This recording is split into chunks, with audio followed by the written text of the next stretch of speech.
Bem-vindos ao nosso programa Treine o Seu Negócio. Hoje vamos falar de negócios, mas de uma maneira bastante diferente.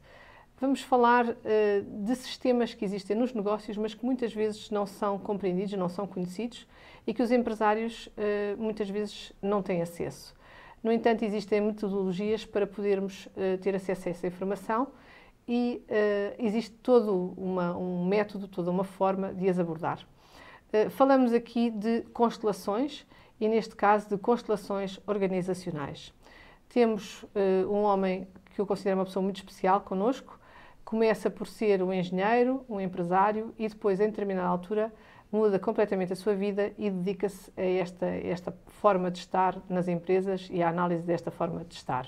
O seu nome é Cecílio Regojo e eu gostaria de começar por agradecer a sua presença aqui hoje connosco. Muito obrigado, Teresa. Obrigada, Cecílio. E se calhar começava por pedir-te que explicasses aos nossos telespectadores o que é que são isto de constelações, que metodologia é esta e um bocadinho a tua experiência. Constelações é uma metodologia muito nova, muito inovadora, tem cerca de 30 anos. Na parte familiar, na parte organizacional, tem cerca de 10 anos. E é uma metodologia completamente nova e com uma abordagem diferente e principalmente com um paradigma bastante diferente.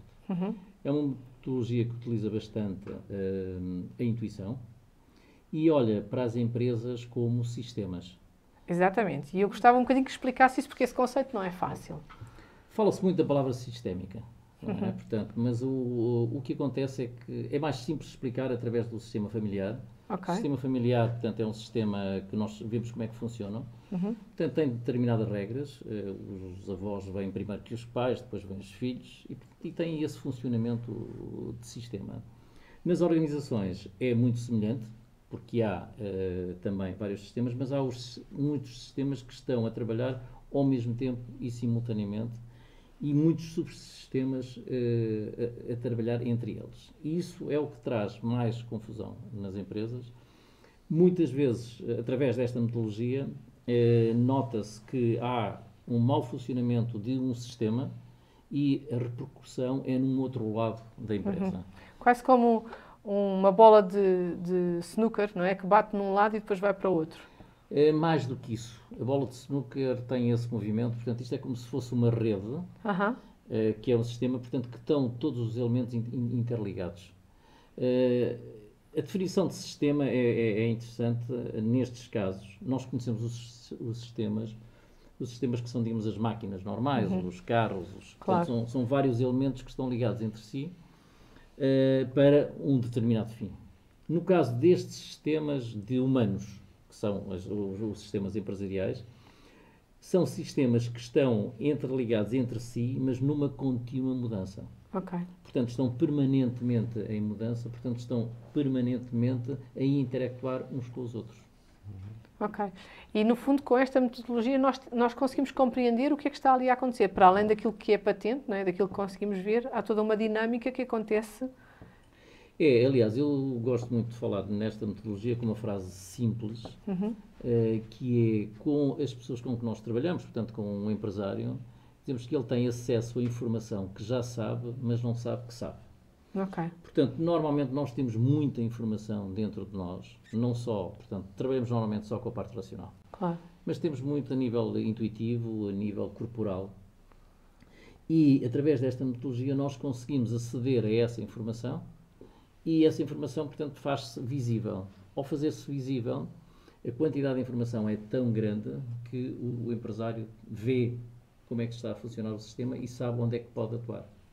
Por isso é que normalmente é uma metodologia que é extraordinariamente rápida, porque a quantidade de informação que vem é brutal. E, portanto, tornam-se, normalmente, as soluções tornam-se muito simples, porque temos aquela informação que já está cá dentro e que sai. Pronto. E depois podemos agir em conformidade com a informação que temos acesso. Exato. Mas o nosso trabalho, dentro das empresas, é um trabalho mais de facilitador do que de consultor. Ok. Portanto, normalmente o consultor vai para a empresa, analisa tudo, tem de ter muita informação para poder dar soluções ao empresário. No nosso caso não é assim. No nosso caso nós fazemos, digamos, um trabalho, facilitamos um trabalho para que o empresário possa ver Como é que está o seu sistema? E depois é ele que vai tomar, digamos, essas atitudes. Por isso, muitas vezes, nós trabalhamos em parceria com consultores ou com coaches para, portanto, seguirem o trabalho. Esta é uma metodologia que eu às vezes lhe chamo como se fosse uma operação cirúrgica. Portanto, nós fazemos uma operação cirúrgica que é um bocado, digamos, cortar, abrir, arranjar e fechar. Em muitos casos, tenho casos em que não é preciso o pós-operatório. No caso que é preciso o pós-operatório, depois recomendamos um coach ou um consultor para dar seguimento a este trabalho. Ok, obrigada. Eu acho que esta explicação foi excelente e não é fácil. E queria fazer uma pergunta. Como é que um homem, que é um engenheiro, que é uma pessoa muito racional, porque falaste que estamos a trabalhar muito com a intuição, não é? Quando começamos a trabalhar a este nível. Como é que uma pessoa que é tão racional e que utilizou a sua mente racional durante tantos anos, de repente, e que como empresário foi um empresário de muito sucesso, larga tudo e dedica-se a isto? Como é que isto acontece? Quer dizer, o que é que aconteceu dentro de ti para que esta tua decisão fosse validada e fosse de facto tomada? Para já, e antes de responder a isso, eu gostava de responder à questão de que eu sou uma pessoa, digamos, que era uma pessoa racional e agora não sou. É mentira.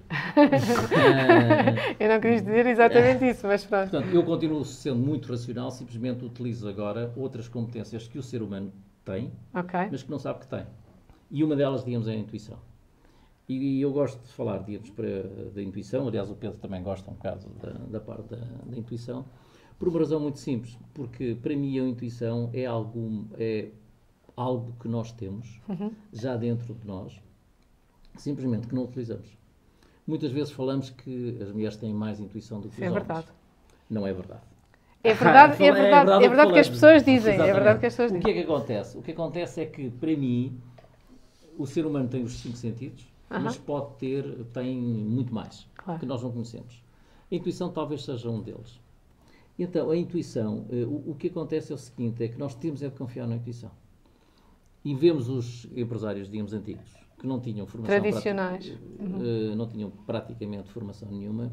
E o que é que eles fazem? Portanto, é aquele sentimento interno. É aquele clique, sim, vou por aqui, vou por lá. O que é que eles faziam? Confiavam na intuição. Sim. Nós não confiamos muito, não é? E as mulheres confiam mais, por isso é que se diz isso. Mas só um ponto sobre a intuição. Há um artigo que eu li do... Como é que ele se chama? Que estudou o cérebro. Do António Damasio. António Damasio. Perguntaram o que era a intuição. E ele disse uma coisa muito simples. Ele dizia, olha, quando nós temos aqui o problema e temos aqui a solução, é ir daqui a aqui sem passar pelo processo. Pois. É tão simples como isto. Simplesmente nós não confiamos. E, portanto, agora voltando um bocadinho à pergunta, como é que eu vim parar aqui? Eu tive muitos anos como empresário de muitas empresas e geria várias empresas ao mesmo tempo. E a determinada altura comecei-me a cansar da vida as minhas empresas eram pequenas e médias empresas. Portanto, eu chamava-me, não era um empresário, era simplesmente bombeiro. Portanto, estava sempre a apagar fogos e cansei-me um bocadinho de apagar fogos. Simultaneamente com isso, também começaram a passar dentro de mim alguns temas existenciais, que é o que acontece. A mim aconteceu por volta dos 50 anos e disse que quero fazer outra coisa diferente. E então decidi, naquela altura, vender as minhas empresas todas. Foi um processo que demorou alguns anos para encontrar alguma base financeira para poder procurar outra coisa. Então fui à procura de várias coisas. E na altura não sabias o que é que te poderia interessar? Não. O movimento foi vender tudo para abrir espaço para que alguma coisa pudesse acontecer. Então fui à procura de muitas coisas que eu gostava nos meus 20 anos, ou aquelas paixões. Experimentei muita coisa, até que chegaram-me, digamos, as constelações familiares, que era, digamos, mais em termos terapêuticos. A primeira sessão que eu fui, não gostei nada. Mas como estas coisas, a gente não sabe porque é que está nas coisas, acabei por rapidamente perceber que havia também esta metodologia para as organizações. Fui a um curso na Holanda e a partir desse momento fiquei completamente apaixonado. E fiquei apaixonado porquê? Porque foi das muitas coisas que eu experimentei quando larguei, digamos, as empresas, em que eu podia aplicar todo o meu conhecimento e a minha experiência como empresário. Então achei que era um perfect match. Curiosamente, isto aconteceu há 10 anos. Continuo apaixonado, o que é estranho. Só prova que a metodologia não se esgota, não é? E que há sempre muita coisa para aprender. É sempre novo e principalmente há uma coisa muito interessante na metodologia, que é um pouco, é também diferente das outras. Cada caso é um caso. Uhum. E portanto nós temos de olhar sempre para cada empresa de uma maneira. Não há casos iguais. Se nos vem perguntar como é que podemos incrementar as vendas, não é possível dizer uma receita, tem de se ver como é que está a empresa, olhamos sistemicamente para a empresa, vemos como é que o sistema está a funcionar e, portanto, vemos por que caminho é que poderemos ir. Muito bem. Cecílio, relativamente voltando às constelações, quando a palavra constelação me aparece, da primeira vez, eu só me lembrei foi de constelações estelares. Sim. Como é que nós conseguimos fazer uma analogia entre constelações solares, constelações humanas, uma vez que há familiares, organizacionais? Sim, a palavra constelações é polémica. Não só astronómicas, como astrológicas, como às vezes parece que isto pode ser um pouco esotérico. Simplesmente, o que é que acontece? É preciso ir ver a origem da metodologia. A origem da metodologia é alemã. Uhum. Na Alemanha, eles têm a possibilidade de inventar palavras. Sim. E então... Por aglutinação. A própria palavra que é utilizada lá, não é exatamente constelações, é uma coisa mais parecida com posicionamento, que tem mais a ver com o trabalho que nós fazemos, que eu depois posso explicar um bocadinho como é que é, Sim. que é posicionar os vários elementos do sistema. Muito bem. E então, a tradução que foi feita para inglês, francês, português e espanhol foi a palavra constelações, que no fundo é uma constelação dos vários elementos da empresa. E, portanto, é nesse aspecto que a palavra é utilizada. No sentido de posicionamento. É no sentido de posicionamento relativo. Portanto, de como é que estão o relacionamento entre eles. Muito bem. Então, digamos que, de qualquer das maneiras, essa analogia não está assim tão fora do trabalho que é feito, uma vez que também nas constelações também há, digamos, o posicionamento das estrelas em relação umas às outras não é fixo. Elas, enfim, têm o seu movimento e o seu movimento não está sincronizado, não vai no mesmo sentido e acabam por ter posições diferentes em relação umas às outras. Eu diria que está sincronizado. Não está sincronizado como os próprios sistemas. Entre elas. Sim e não, depende de como nós vemos os sistemas. Mesmo na própria organização, sim, eu diria que todos os sistemas estão sincronizados. Isto é, todos interferem uns nos outros. Uhum. Não quer dizer que funcionem da mesma maneira, não é? Mas o movimento de uma peça num lado atua, digamos, no outro lado. E isto acontece muito, há coisas muito interessantes, digamos, nestes sistemas empresariais, porque normalmente o que é queixa do nosso cliente? A queixa do nosso cliente não é em relação ao problema que tem. A queixa normalmente é em relação ao sintoma. Sim. Que é um bocadinho como nós nos queixamos quando vamos ao médico. Tenho uma dor de cabeça. Não digo que tenho uma dor de estômago ou que me dói o fígado. Ou qualquer coisa está a provocar a dor de cabeça, porque nós não sabemos. Exatamente. E então temos de procurar através daí. Portanto, um exemplo muito típico que acontece, por exemplo, em algumas empresas que nós vemos é, nós temos uma pessoa que trabalha o paquete, Sim. por exemplo. Entrou um paquete novo, ele começa, digamos, a trabalhar e funciona mal. Funciona mal, qual é a lógica da empresa? Pois despede-se e arranja-se outro. Sim. Depois vem outro e tem os mesmos sintomas. Funciona mal. Despede e vem outro e é igual.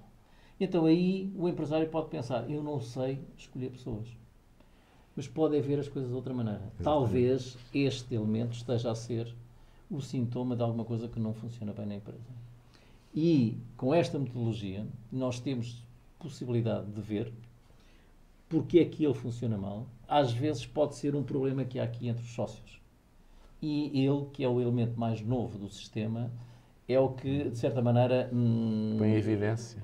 Manifesta, não é? Manifesta isso, não é? Portanto, isso é extremamente interessante, porque realmente não há, propriamente, às vezes, causa e efeito, não é? É quase como... já tiveste problemas de umidade em tua casa?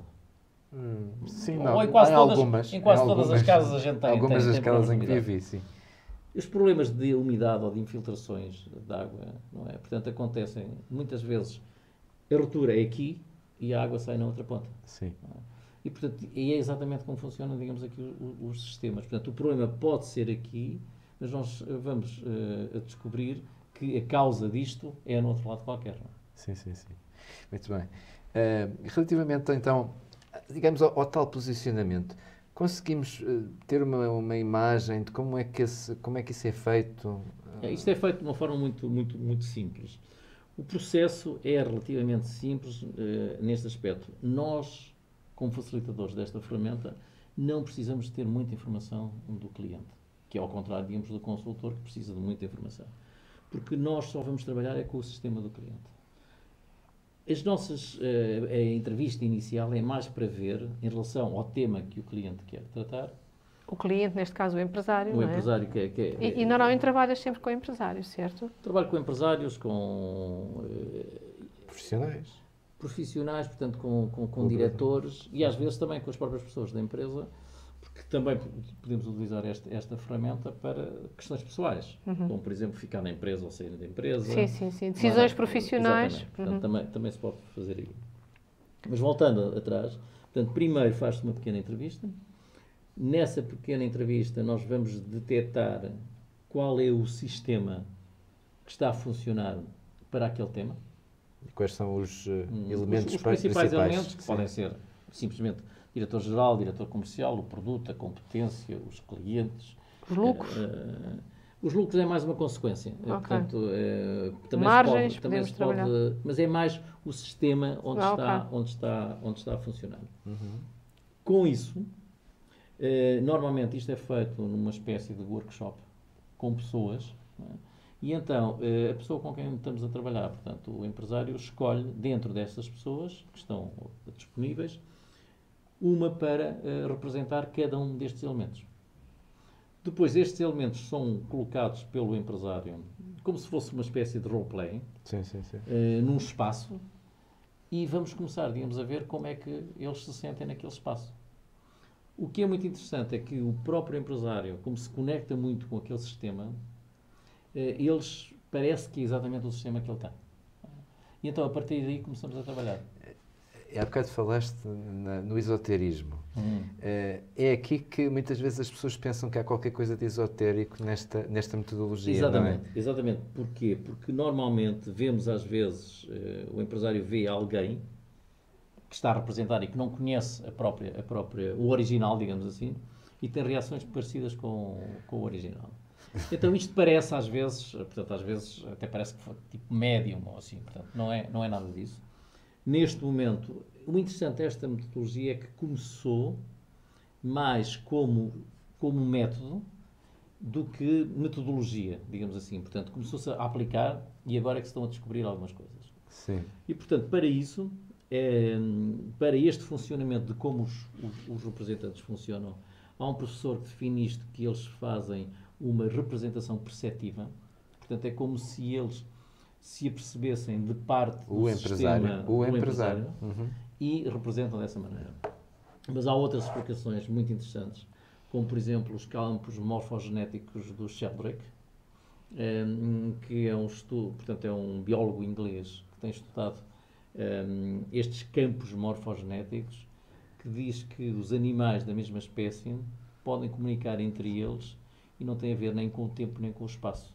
E já fez experiências com macacos, fiz muitas experiências e até através do site deles podem-se fazer... E, portanto, os humanos também o comunicam, não é? Exatamente, os humanos são animais. Mas isso tu sabes perfeitamente, quando, por exemplo, às vezes nós temos percepção, recebemos um telefonema e sabemos de quem é, antes de atender o telefone. Portanto, há muita informação que passa por aí.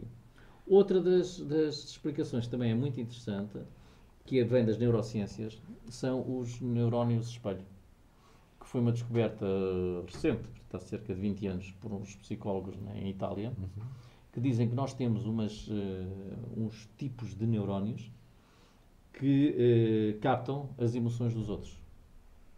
E então, e eles fizeram, digamos, experiências, e é muito interessante, fizeram experiências neste aspecto. Portanto, se, por exemplo, alguém me anestesia o braço e eu vejo alguém fazer uma massagem no braço de outra pessoa, eu sinto, através desses neurónios dos espelhos. A grande diferença aqui é que, normalmente, nós, quando vemos massajar a mão de outra pessoa, não sentimos, porque há um outro mecanismo dentro de nós, que é a nossa pele, sim, que nos comunica, digamos, ao cérebro: olha, atenção, não é a tua mão que estão a massajar. E, portanto, há uma aplicação destes neurónios que é extremamente, digamos, interessante. E, portanto, isto na questão do posicionamento, na representação, e aquilo que o empresário retira de quando vê essa representação. A questão é esta, é que o empresário vê uma pequena representação do seu sistema. Mas nós não nos podemos esquecer que ele tem toda a informação. Exato. E, portanto, muita informação que ele tem ao nível consciente e inconsciente. Pois, quando ele vê, é como se fosse uma luz que ele conecta-se imediatamente. Exatamente. Eu estive a trabalhar uma vez com um empresário que me disse uma coisa interessantíssima. Dizia assim: isto parece um dilúvio de informação. E, portanto, é o que acontece. Portanto, a quantidade de informação que vem é enorme. Que não estava reconhecida, não estava evidente. E são processos extremamente rápidos. Agora estava no México e estive a trabalhar com um empresário. Foi um processo relativamente pequeno, foi meia hora, em que nós não utilizámos pessoas, porque também podemos utilizar, em vez de utilizar pessoas, podemos utilizar objetos. E, portanto, aqui numa mesa, em vez de pôr pessoas, pôr objetos para representar o sistema do cliente. E ao fim de pouco tempo, o empresário disse-me assim: com isto que eu vi aqui, já ganhei $100.000. Extraordinário. Foi impressionante. Outros não é tão claro. Mas há às vezes modificações enormes, porque estamos a trabalhar com a informação que eles já têm. Essa aqui é, mas que está a nível inconsciente. Exatamente. E, portanto, com isto, talvez... uma vez, portanto, no fundo, o que nós estamos aqui é a provocar insights no empresário. Houve uma vez, em tempos, que eu quis chamar, portanto, esta profissão, em vez de ser facilitadores, ser os click makers. Sim. Portanto, os fazedores de cliques. Sim. Porque, no fundo, é isto que nós fazemos. Exato, não é? Sim. Portanto, e o empresário depois trabalha sobre isso. Eu gostava de pegar aí nessa situação do México. Eu sei que trabalhas muito na América Latina, trabalhas também em Espanha, na Turquia e em muitos outros sítios, mas há, de facto, uma apetência muito grande na América Latina. Porquê que começaste a trabalhar tanto? Achas que a mentalidade é diferente, é mais aberta? Qual é a razão de ser destas tuas permanentes viagens, não é? De estares muitas vezes fora? A questão é mais... eu, neste momento, dizias que eu era muito racional e era muito mais racional do que agora. Neste momento deixo-me ir por onde me levam. E acabaram por aparecer, digamos, mais convites para a América Latina.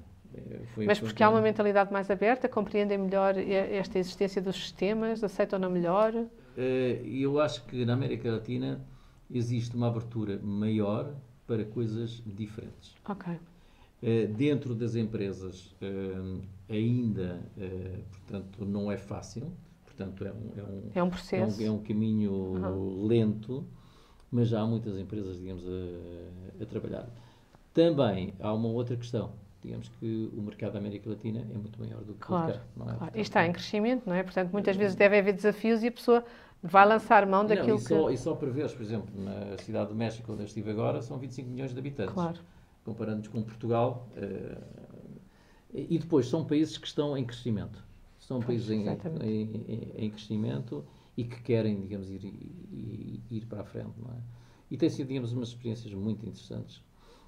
Principalmente também por uma coisa interessante, que é, eu também sou de origem espanhola e portanto tenho a facilidade de falar as duas línguas e tenho a noção que quando estou em países de língua espanhola trabalho com mais liberdade do que quando estou em países de língua portuguesa.